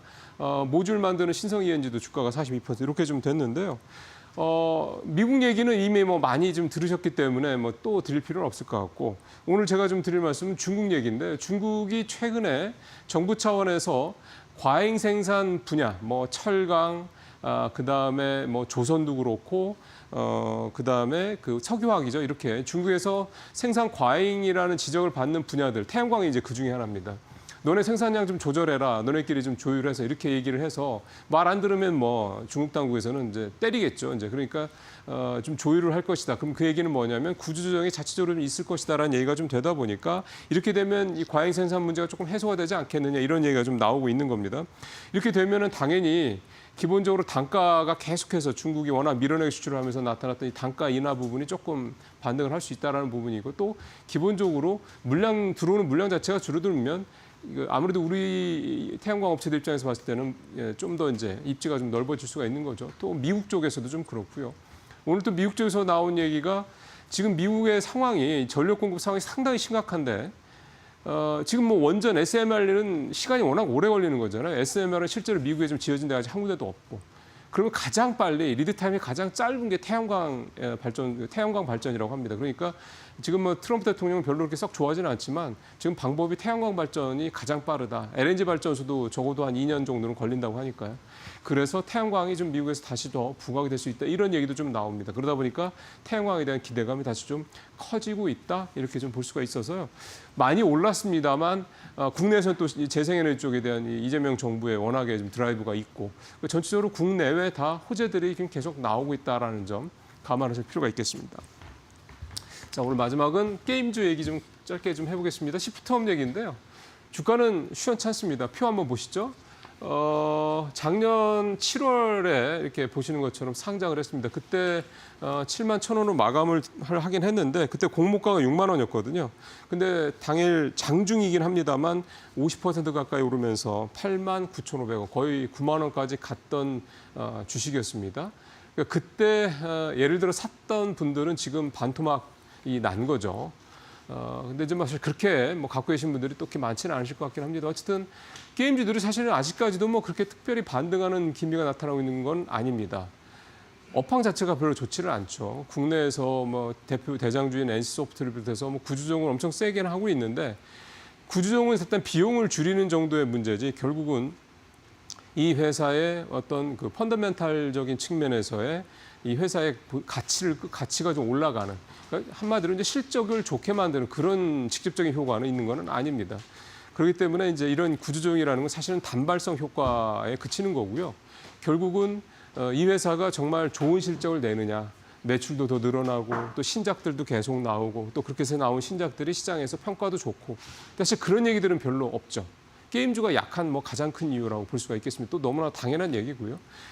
한한령 해제 뭐 이런 것들에 대한 기대감이 나오면서 이제 중국에서는 판호도 계속해서 발급이 되고 뭐 등등등 그런 얘기들도 있긴 합니다만 별로 그렇게 또 주가가 이렇게 반영을 하고 있지는 않은 것 같습니다. 시프트업도 좀 마찬가지고요. 그러니까 전체적으로 시프트업의 얘기는 게임주 전반의 얘기라고 그렇게 봐도 그게 뭐 무방하지 않나 생각이 좀 들고요. 결국은 나오는 게임들이 뭐 글로벌하게 대박을 내는 이런 종목 어떤 게임들이 나오지 않는 한, 신작이 나오지 않는 한 시프트업을 비롯해서 전체 게임주들이 이렇게 전체적으로 좀 업황 자체가 그러니까 섹터 전체가 좀 이렇게 함께 반등하고 이런 거는 좀 찾기 어렵지 않을까 그런 생각 좀 해봅니다. 그러니까 게임주들은 아직까지는 시장에서는 별로 관심을 갖고 있지 않다. 거꾸로 그러기 때문에 뭐 이렇게 저가 매수할 타이밍일 수도 있다. 이렇게 볼 수도 있는 건데 사실 역시 판단은 내가 해야 된다는 게 아닌가 싶은 생각이 듭니다. 뉴스 마치겠습니다.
시장 이슈를 깊이 있는 분석으로 들어보는 시간입니다. 마켓 비하인드, 오늘은 이영훈 IM증권 서울금융센터 이사님 모셨습니다. 어서 오세요. 네, 안녕하십니까.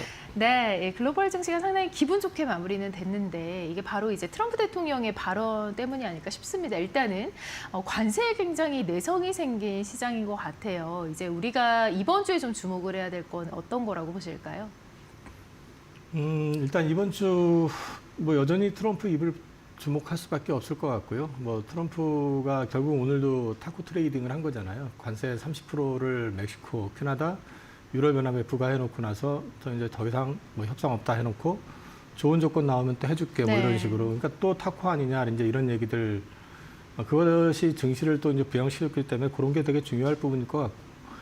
이번 주에 뭐 CPI라든지 또는 이제 실적 발표 같은 것들이 있는데 실적 발표 같은 경우는 지금 일단 주로 이제 주요 금융기관들이 많이 발표를 하거든요. 네. JP모건이나 시티뱅크나 골드만삭스나 이런 쪽이 이제 이번 주에 다 발표가 나오는데 주가 수준들이 지금 바닥이 아니라 다 고공권에 있어요. 그러면 이제 이럴 때 이제 딜레마는 뭐냐면은 실제 지금 증시가 나쁘지 않았었는데 채권 시장은 뭐 애매했지만 이런 상황에서 과연 그 주요 금융기관들이 그 가이던스를 맞출 수 있느냐 또는 가이던스 대비 서프라이즈 할 수 있느냐에 대한 부분들이 이제 시장에서 어떻게 받아들여질 것인지 이런 게 이제 변수가 될 수 있다는 측면에서 실적은 이번 주는 이제 금융기관 쪽을 좀 주목해서 보실 필요가 있고 목요일 날 아마 이제 TSMC가 실적 발표가 있을 거예요. 그럼 이제 그거 보면은 이제 HBM 가지고 뭐 오늘도 보니까 어느 쪽에서는 뭐 이제 내년도 공급가액 얘기가 살짝 나왔던 것 같은데 그런 부분들에 대해서 이제 그 TSMC의 어떤 발표 내용을 들어보면은 어느 정도 또 감을 잡을 수 있지 않을까 그런 쪽을 한번 보시면 될 것 같습니다. 네, 지금 이제 관세, 지표, 그리고 실적 이렇게 세 가지를 말씀을 해주셨습니다. 한번 하나하나 한번 잠깐 살펴보도록 할 텐데요. 트럼프 대통령 이제 8월 1일에 부과를 예고를 하고 있는데 저희가 4월에 한번 경험이 있지 않습니까? 시장이 많이 내성이 좀 생긴 것 같아요. 이번엔 좀 충격이 덜할까요? 근데 이게 네. 참 딜레마 아닌 딜레마가요. 네. 4월 달에 트럼프 대통령이 왜 갑자기 관세를 부과해놓고 나서 네. 바로 발을 뺐는지를 봐야 되거든요. 그때 증시 폭락했을 때 반응 안 했었어요. 근데 채권 시장이 붕괴되는 조짐이 보이면서 그러니까 미국채 수익률이 급등하면서 깜짝 놀란 거죠. 그러니까 채권 자경단이 이른바 트럼프가 관세 부과한 거에 대해서 응징을 가한 거거든요. 근데 이제 거기에 깜짝 놀래가지고 발을 뺐는데 지금 시장을 보면은 아직 채권 시장에서 자경단들이 본격적으로 지금 트럼프를 때리고 있는 상황. 아직은 시기적으로 또 일러서 그럴 수도 있어요. 어차피 8월 1일이기 때문에 네. 그 부분에 대해서 올해 이번에는 어떻게 반응할 것인지를 좀 지켜볼 필요가 있을 거고 증시는 뭐 지금 빠질만 하면 뭐 오후 돼 가지고 기대감으로 항상 다시 올려놓고 그러고 있잖아요. 그래서 이런 부분들이 되게 강한데 이게 좋은 건지 나쁜 건지 또는 진짜 체력이 증시가 그렇게 강한데 트럼프 때문에 지금 이렇게 억눌려 있는 건지 저도 판단하기가 좀 어려운데 어찌됐든 간에 이런 부분들은 그 8월 1일 되기 전까지는 계속해서 노이즈로 작용할 가능성은 있기 때문에 너무 지나치게 또 공격적으로 대응하는 것보다는 추이를 좀 지켜보면서 대응하는 게 어떨까 싶습니다. 네, 정말 쉽지가 않습니다. 네. 그렇죠. 자, 지난번에 한번 출연을 해주셨을 때 이제 지표가 사실 이랬다 저랬다 한다라는 얘기를 한번 해주셨잖아요. 이게 사실 저도 지금 드는 생각이 이게 고용이라고 해도 이게 좋았다 안 좋았다 뭐 물가라고 해도 그렇고요. 자, 이렇게 어떤 지표의 어떤 흐름을 저희가 참 따라가기 어려운 상황인데 이번에는 이제 이 지표의 관세 여파가 반영이 될지가 좀 초점이 맞춰지고 있어요. 일단 CPI 관련해 가지고는 이번에 예상이 전월비 0.3% 정도 네. 올라올 거라고 예상을 하더라고요. 그거는 일단 소위 관세에 대한 부분들이 전혀 이제 조금 반영이 되는 거 아니냐. 근데 네. 이제 그동안은 그 미리 주문을 해가지고 네. 가지고 있었던 재고를 가지고 네. 소진해 왔었기 때문에 크게 반영은 안 됐지만 이번에 일부 반영되는 거 아니냐라는 거를 지금 이제 전망을 하고 있는 것 같고요. 네. 그럼에도 불구하고 만약에 CPI가 서프라이즈가 나온다 이러면은 또 트럼프는 더 기가 살겠죠. 근데 이제 CPI의 어떤 내용이라든지 이런 걸 떠나가지고 당장 8월 1일부터 관세 부과하겠다고 얘기해놨기 때문에 이번에도 FOMC에서는 사실 시간이 갈수록 조금 저는 이제 타결이 어떤 식이든 결정이 나면서 관세가 좀 낮아지면서 이제 월말 가면서부터 금리 인하에 대한 어떤 압박이 더 강해질 거라고 생각을 했는데 지금 관세 노이즈가 달라진 게 아무것도 없잖아요. 그러니까 곧 될 것처럼 얘기했었던 유로존도 뭐 이제 다시 또 막장 싸움 들어가는 네. 분위기고 일본하고는 감정 싸움 지금 나오고 있고 그러니까 결국은 트럼프가 공언했던 어떤 뭐 큰 국가들하고의 어떤 빠른 관세 타결이라는 게 없잖아요, 네. 지금. 그래서 이제 이런 부분들 때문에 이번에도 FOMC에서는 금리를 낮추지는 못할 것 같다. 뭐 그렇게 봐야 될 것 같고요. 조금 안타까운 거는 지금 미국 같은 경우도 지표들 보면은 뭔가 앞서 말씀드렸지만 엇박자가 많이 나요. 고용지수 같은 경우도 난팜지수, 비농업 고용자 수라든지 ADP하고 보면은 항상 다르게 나와요. 물론 이게 하나는 정부에서 집계하고 하나는 뭐 기관에서 집계한다 뭐 이런 차이도 민간 기관에서 집계한다 이런 차이도 있긴 하지만 그 내용 자체도 틀리고 그다음에 그걸 또 나중에 항상 또 조정을 해왔어요. 그게 바이든 정부 때부터 계속돼 왔었기 때문에 지금은 뭐 이런 거보다는 일단 물가 쪽을 보시는 수밖에 없을 것 같고 물가에 의해 가지고 결국에는 뭐 금리에 대한 부분이라든지 이게 이제 9월이 될지 연말이 될지 이런 게 결정되지 않을까 싶습니다. 이게 예전에는 이사님 이게 같이 갔었던 거죠? 대체로. 이렇게까지 틀리지는 않았었죠. 아, 틀린 게 또 이게 두 지표가 다른 것뿐만 아니라 가장 큰 문제는 그 예를 들어서 비농업 고용자 수 같은 경우도 이게 조정을 하거든요. 근데 그 조정폭 자체가 너무 커요. 아, 일정 기간 지나고 나서 또 다시 이걸 다시 또 집계해 보니까 그게 아니었네 이러면서 그러면은 그것 때문에 해가지고 올라갔었는데 네네. 나중에 그거 아니었어 하는 거 마사지를 시킬 때는 또 다른 거 발표할 때 마사지 시켜버리니까 살짝 이게 뭐 하는 거지 하는 싶을 때가 좀 있어요. 예. 네. 이해했습니다. 자, 물가 상승 여부가 그러면 이제 금리 정책 예상에 조금 중요한 단서가 되지 않을까 싶은데, 자, 실적 얘기도 한번 해보도록 할 텐데, 자, 이번 주부터 이제 대형 금융주 시작으로 해서 앞서 말씀하신 대로 이제 기업 실적 발표 줄줄이 예상이 되고 있습니다. 그런데 이 실적이 좋다 해서 그냥 좋은 게 아니라 퀄리티도 좀 생각을 해봐야 되는 부분이 있고 또 향후 가이던스도 중요하지 않습니까? 네네. 그래서 이제 AI나 또 디지털 수요 이런 부분이 또 시장에 어떻게 반영될지 실적엔 또 어떻게 반영될지 궁금하거든요. 일단 지금 예를 들어서 금융기관 같은 경우는 이제 말씀드렸지만 지금 워낙에 시장 자체 환경이 나쁘진 않기 때문에 네. 기대감이 많이 올라와 있고요. 그런 부분들에 더해 가지고 지금 주가도 최고치 수준 근처에 있는 상황이기 때문에 이제 서프라이즈가 나올 수 있느냐, 향후에 대한 어떤 전망 이런 것들이 계속해 가지고 기대했던 것처럼 끌고 갈 수 있느냐 하는 부분을 지켜볼 필요가 있을 것 같고, AI 쪽에서는 결국 엔비디아가 이제 변수가 되겠죠. 엔비디아가 140달러대 후반이 고점이었었는데 그거를 돌파를 한 것 자체가 우선은 기존의 이제 AI 성장의 정체에 대해서 우려를 했었던 부분이 정체가 아니라 더 확장되겠구나라는 이제 기대감을 반영한 거기 때문에 그만큼 실적도 서프라이즈가 나와야겠지만 향후 포워드 가이던스에 대해서 엔비디아가 어떻게 제시하느냐 이런 것들이 지켜봐야 될 변수가 될 수 있을 것 같습니다. 알겠습니다. 자, 그러면 이제 국내 시장도 좀 한번 얘기를 해보도록 할게요. 자, 관세 우려가 이제 국내 시장에도 있지 않습니까? SK 하이닉스가 이제는 이제 30만 원을 재돌파하는 그런 모습이 나타났는데 그 배경에는 어떤 배경이 있다고 보세요? 엔비디아 발일까요? 일단 AI 성장에 대한 의심이 이제 시장에서 사라졌기 때문에 엔비디아가 주가가 전고점을 돌파를 하면서 하이닉스 같은 경우도 이제 고점 돌파가 된 거거든요. 그러니까 일단 엔비디아 발이라고 봐야 될 것 같고요. 그다음에 이제 HBM 시장 내에서 사실 항상 하이닉스의 발목을 잡았었던 건 삼성전자입니다. 삼성전자가 들어오게 되면 지금의 고수익을 향유할 수 있겠느냐 하는 이제 그런 것들이 항상 발목을 잡고 있었는데 결과적으로 지금까지 삼성전자 콜테스트 결과에 대한 얘기가 없습니다. 네. 그리고 이제 또 기사로 나온 거는 그 칩 자체를 1A 버전에서 원C 나노 칩을 개발을 했고 이게 수율이 올라왔으니까 양산 들어가겠다 자체적으로 거기까지 나왔는데 이것도 기시감이 드는 게 지난 2분기 실적을 보시면은 양산 납품을 전제로 해가지고 HBM3를 갖다가 양산을 했다가 납품 못 해가지고 그게 재고 평가손으로 잡혔잖아요. 그래서 사실은 지금 삼성전자 입장에서는 아직까지 HBM3라든지 4와 관련돼 가지고 아무것도 보여준 게 없다라는 거죠.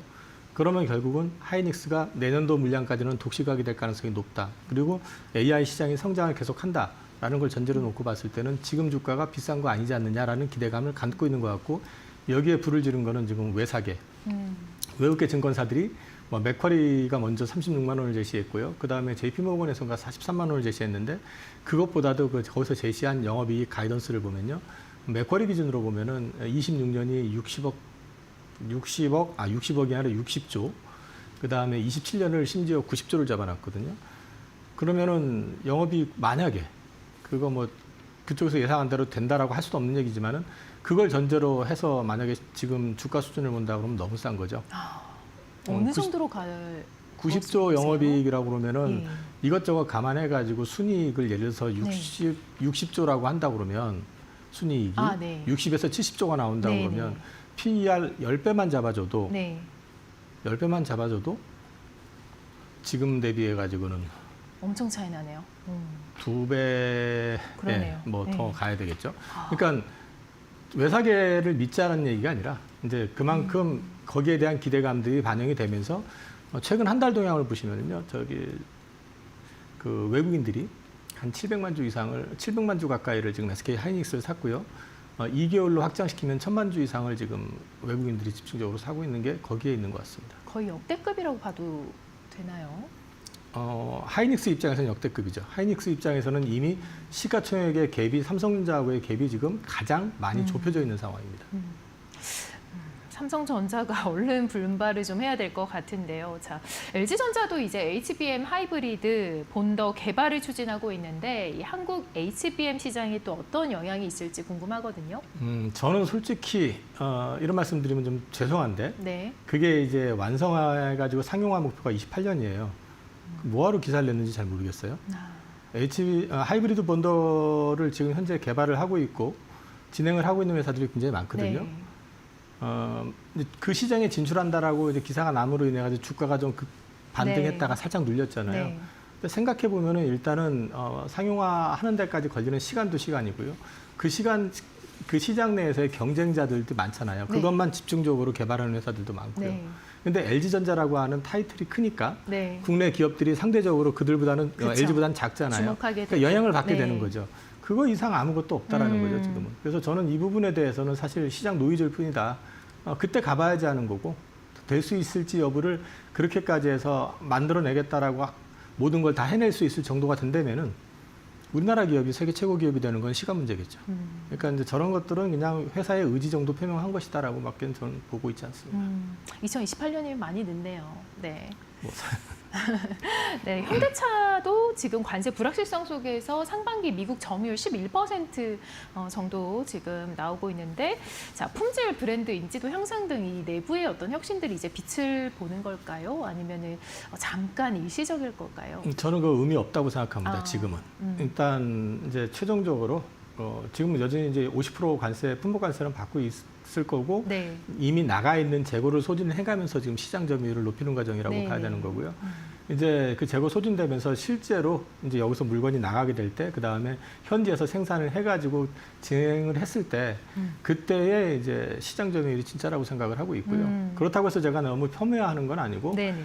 현대차 같은 경우는 지금 조지아 공장 그 메가 플랜트를 지금 이미 세워놓고 네네. 거기서 지금 생산 물량을 늘려가고 있잖아요. 여기에 더해가지고 뭐 요즘 전기차 가지고 노이즈가 지금 그 미국 내에서 있죠. 그 전기차 관련돼 가지고 보조금 지급이라든지 이런 것들을 갖다가 좀 제한을 두고 네. 삭제를 하고 뭐 이런 것들이 있기는 한데 현대차는 그게 안 되더라도 하이브리드를 통해서 대응이 가능하고 내연기관 같은 경우도 지금 보시면 제네시스 브랜드가 굉장히 많이 올라온 상태이기 때문에 고급 차에다 안정성까지 지금 거의 글로벌 탑티어급으로 인정을 받고 있기 때문에 경쟁력이 있거든요. 그래서 뭐 그런 맥락에서 향후 길게 봤을 때 여전히 현대차는 관세 논쟁에도 불구하고 글로벌 자동차 시장 내에서 강자로서 자리 잡을 가능성이 높다라고 저는 보고는 있습니다. 관세 불확실성에서 조금은 떨어져서 보시는 시각인 것 같습니다. 이사님, 그 관세 리스크에서 좀 떨어져 있는 무풍지대가 있을까요? 어떤 종목들이 좀 그런 종목일까요? 지금 그 부분에 있어가지고 비교적 자유로운 거는 상반기에 좋았었던 섹터죠. 우선은 조선, 네. 방산, 네. 그리고 이제 관세를 현재까지 나온 거로는 상대방의 부담을 거의 다 하는 쪽으로 얘기되고 있는 전력기기도 될 수 있고요. 그리고 잘 아시는 엔터에다가 뭐 노래하는데 거기다 대고 관세 부과하지는 않을 거고. 네네. 그 다음에 또 이제 관세 노이즈에서 비교적 자유롭다기보다는 좀 덜하다고 하는 거는 우리가 네. 가성비 내세워가지고 지금 진출해 있는 화장품 같은 것도 될 수가 있겠죠. 소비재가 지금 상당히 좋기도 한데 최근에 소비재가 좋았던 건 또 아마존의 영향이 또 있는 네네네. 거죠. 네, 프라임데이의 효과가 좀 있었던 것 같고, 자, 이제 새 정부 정책이 조금 이 시장에도 또 영향을 주고 있는데 주주 환원 쪽도 정책 기대감 상당합니다. 또 지주사라던가 금융 이런 분야에서 이 주주 환원 기대감이 상당히 높은데 어떤 종목이 좀 유망하다고 보세요? 이제 두 가지로 갈릴 수가 있을 것 같아요. 이게 이제 법제화가 돼서 사실 이번에 상법 개정을 하면서 제가 좀 아쉬웠던 거는 네. 집중 투표제가 배제가 됐다는 사실 좀 그게 좀 아쉬웠고요.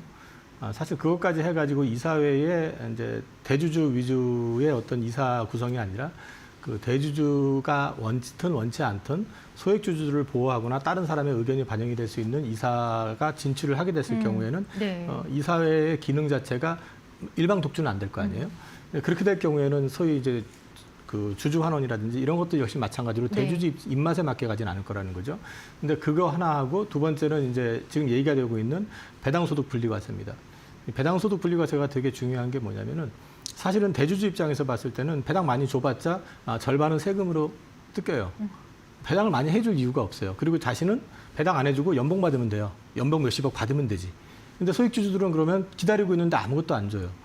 회사가 돈을 벌었으면 나눈 만큼 파이를 가져야 되는데 못 갖고 있는 거잖아요. 그러면 이거를 갖다가 활성화시켜 줄 수 있는 방법은 당근도 줘야 되고요. 또 하나는 배당소득 분리과세를 해주게 됨으로써 대주주가 딴짓을 통해 가지고 불법적인 부정한 짓을 통해 가지고 승계라든지 이런 걸 안 해도 내가 배당 받은 걸 재원으로 해서 또는 자녀가 받은 걸 재원으로 해가지고 자본을 축적을 해가지고 승계에 대한 준비도 할 수 있다라는 거죠. 그리고 또 한 가지는 큰 손들 입장에서 봤을 때도 분리과세가 된다고 만약에 봤을 때는 주가가 만약에 폭락을 우리나라 증시의 가장 큰 문제는 3천 갔다 2천 갔다 이 짓을 반복을 계속 해오잖아요. 근데 이 폭락을 할 때 유독 많이 빠지는 이유가 하단이 없는 게 배당이 없어요. 그러니까 배당이 올라왔다고 해도 사실 제대로 된 배당이 없기 때문에 빠지는 순간 원금이 박살나기 때문에 네. 못 견뎌요. 네. 우량한 회사라도. 네. 근데 이제 배당을 갖다가 일정 수준으로 높여주게 되면 분리과세를 통해 가지고 그 수요가 생기게 되면 어느 정도 배당 메리트가 생기면 들어오죠. 그럼 그게 하단을 막아주는 지지해주는. 역할까지도 할 수 있다는 거죠. 그래서 한국 증시가 한 단계 레벨업이 되기 위해서는 배당소득 분리과세는 반드시 진행이 돼야 된다. 네, 아주 배당에 대해서 제가 조금 더 알게 되는 시간이었습니다. 자, JP 모건에서 한국 주식에 대해서 지금 비중 확대뿐만이 아니라 투자 의견을 비중 확대로 상향을 했는데, 자, 올해 코스피 이제 상단 전망을 좀 해봐야 될 것 같습니다. 거의 이제 6월이 지났고 7월 지금 중순도 향해 가고 있지 않습니까? 어떤 투자 전략으로 저희가 좀 하반기를 준비하면 좋을까요?